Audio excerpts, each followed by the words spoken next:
and to know the right rate of depreciation for all the fixed asset, which is actually provided in the Companies Act. They provide you the right rate of depreciation for each asset. We'll come to the next chapter, which is financial reporting standard. I'll wait for 2 minutes. Let me know if you're having any query in the previous 2 chapters. Otherwise, we'll start with the 3rd chapter. Okay, students, we'll start back. We'll start with the 3rd chapter, objective of financial reporting. An awareness of the reporting framework underlying financial reports can help in security valuation and other financial analysis. So the objective of financial reporting is, to provide information about a company's financial position, performance, and any changes in financial position. So how the revenue numbers are moving, how my profitability is moving, whether I'm earning same profitability or it's getting decreased, how is my growth looking like. We can know all this by financial reporting.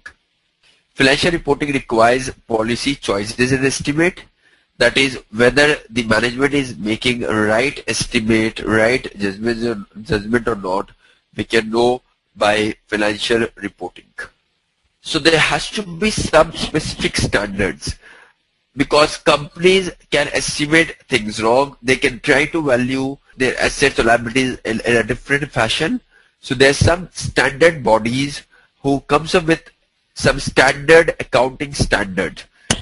So there's a body called International Accounting Standard Board who comes up with some generally accepted accounting principle which is being followed in US and more than 100 countries. This body plus come up with IFRS and International Accounting Standards which are followed worldwide in number of countries. For Indian purpose, it's Institute of Chartered Accountants of India who have come up with the accounting standard which is well followed by companies listed in it. So there is a board called Financial Accounting Standard Board. They come up with international standards. So International Organization of Securities Commission, it is essentially the international equivalent of US SEC. They work to achieve improved market regulation internationally.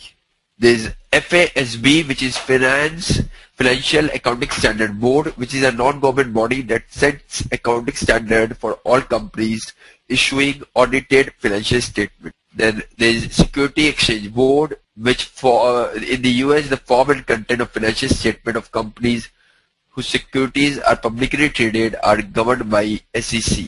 There has to be convergence of global financial reporting standard. Each country, each company have got different accounting standard. It becomes even more difficult for comparing or for benchmarking these companies. So there should be convergence of global financial reporting standards, and people are moving towards IFRS. So FASB is the board who is trying to make this convergence easier and possible. So there are some pros to it, there are some cons to it. Pros are, it expedites the integration of global capital market. It reduces investor uncertainty. They can make a better informed decision. It surely reduces financial reporting costs because you don't have to convert from one accounting standard to another accounting standard. There's some cons to it. There's significant difference in standard which currently exists, and it will surely cause standard overload for some firms, and plus to initially start with, it's a costly affair as well.